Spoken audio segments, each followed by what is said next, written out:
Sejarah gelar haji, dari zaman sahabat Nabi hingga masa kini. Assalamualaikum warahmatullahi wabarakatuh. Sahabat Menara Islam Kudus, haji merupakan rukun Islam kelima yang wajib dilaksanakan oleh setiap muslim yang memiliki kemampuan melaksanakannya. Sebelum lanjut ke pembahasan, terima kasih yang sudah subscribe, like dan komen.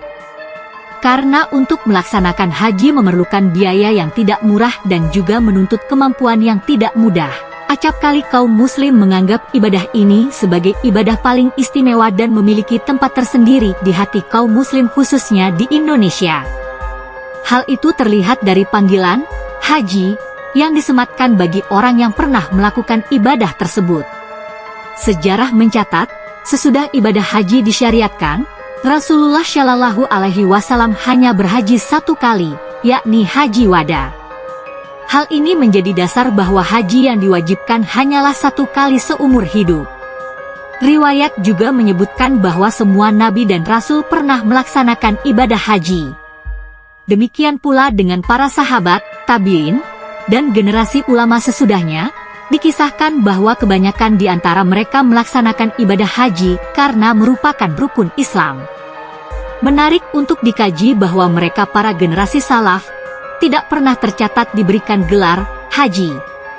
Tidak ada panggilan haji Muhammad Shallallahu Alaihi Wasallam, haji Abu Bakar radhiyallahu anhu, haji Umar radhiyallahu anhu, haji Utsman radhiyallahu anhu, tidak pula haji Ali bin Abi Thalib. Pertimbangan demikianlah yang menjadikan beberapa kelompok ulama salafi di zaman sekarang yang menyatakan bahwa panggilan haji merupakan bidah karena tidak ada contohnya dari generasi salaf dan mencerminkan sifat ria.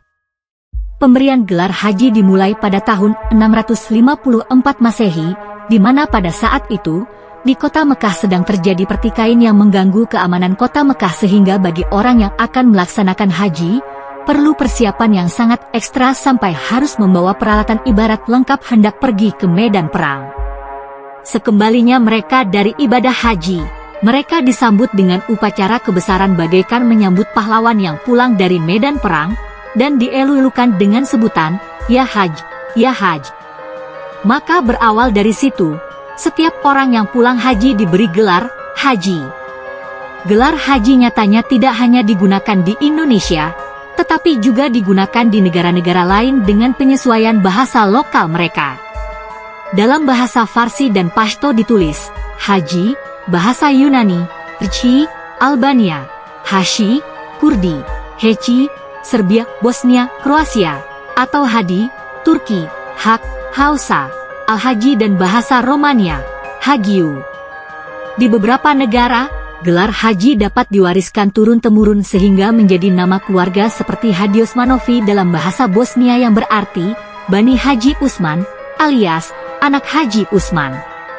Dalam sejarah Nusantara, tercatat bahwa Bratalegawa putra kedua Prabu Guru Pangandipara Marta Jaya Dewabrata atau Sang Bunisora penguasa kerajaan Galuh 1357 sampai dengan 1371 Masehi, menikah dengan seorang muslimah dari Gujarat bernama Farhana binti Muhammad. Melalui pernikahan ini, Bratalegawa memeluk Islam. Sebagai orang yang pertama kali menunaikan ibadah haji di kerajaan Galuh, ia dikenal dengan sebutan Haji Purwa. Dalam carita Purwaka Caruban Nagari dan naskah-naskah tradisi Cirebon seperti Wawacan Sunan Gunung Jati, Wawacan Walang Sungsang, dan Babat Cirebon. Dalam naskah-naskah tersebut disebutkan adanya tokoh lain yang pernah menunaikan ibadah haji, yaitu Raden Walang Sungsang bersama adiknya Rara Santang. Keduanya adalah putra Prabu Siliwangi. Sebagai seorang haji, Walang Sungsang kemudian berganti nama menjadi Haji Abdullah Iman, sementara Rara Santang berganti nama menjadi Hajah Syarifah Mudain. Dari Kesultanan Banten, jemaah haji yang dikirim pertama kali adalah utusan Sultan Ageng Tirtayasa, termasuk putra-putranya, Sultan Abdul Kahar, ke Mekah untuk menemui Sultan Mekah sambil melaksanakan ibadah haji, lalu melanjutkan perjalanan ke Turki. Karena kunjungannya ke Mekah dan menunaikan ibadah haji, Abdul Kahar kemudian dikenal dengan sebutan Sultan Haji. Peristiwa tersebut terjadi pada tahun 1671 Hijriah.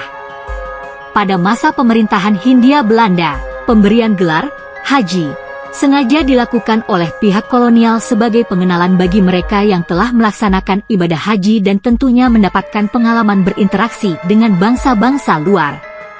Interaksi tersebut kerap kali menimbulkan semangat bagi para haji untuk melakukan pemberontakan baik secara fisik seperti yang dilakukan oleh Imam Bonjol maupun Pangeran Diponegoro, maupun secara pergerakan seperti Muhammad Darwis yang pergi haji dan ketika pulang mendirikan Muhammadiyah, Hashim Asy'ari yang pergi haji dan kemudian mendirikan Nahdlatul Ulama, Saman Hudi yang pergi haji dan kemudian mendirikan Sarekat Dagang Islam, Cokro Aminoto yang juga berhaji dan mendirikan Sarekat Islam. Hal-hal seperti inilah yang merisaukan pihak Belanda.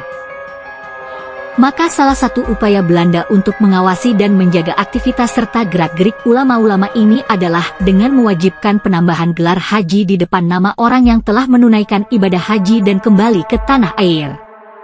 Ketentuan ini diatur dalam peraturan pemerintahan Belanda Staatsblad tahun 1903 Masehi. Pada masa sekarang ini, panggilan haji lebih bersifat sebagai sebuah penghormatan karena yang bersangkutan dianggap telah melaksanakan rukun Islam secara sempurna. Tentu saja hal ini tidaklah bertentangan dengan syariat, karena panggilan semacam itu menunjukkan sikap hormat dan penghargaan kita terhadap saudara seiman kita.